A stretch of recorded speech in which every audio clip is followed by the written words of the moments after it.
Hey guys, so in this video I'll compare the specs of the Ulefone Armor 26 Ultra with the Oukitel WP35 5G. Now these two rugged phones are the latest 5G rugged phones from each of the respective brands, and I think it makes sense to compare the specs of both devices to see which is actually equipped with the best specifications and features.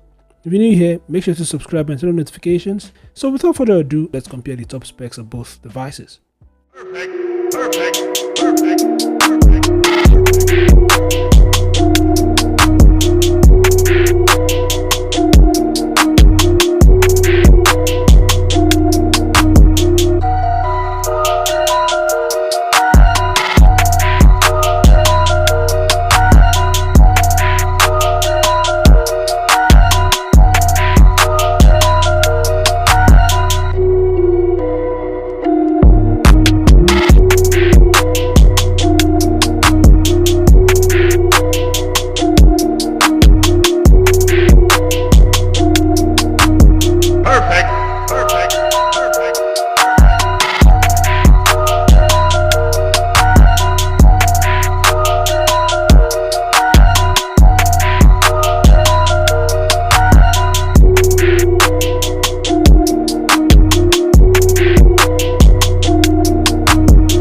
So there we go guys, the Armor 26 Ultra versus the Oukitel WP35.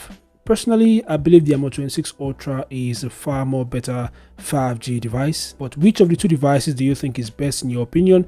Feel free to share your thoughts in the comment section below, and I'll see you guys in the next update. Peace out.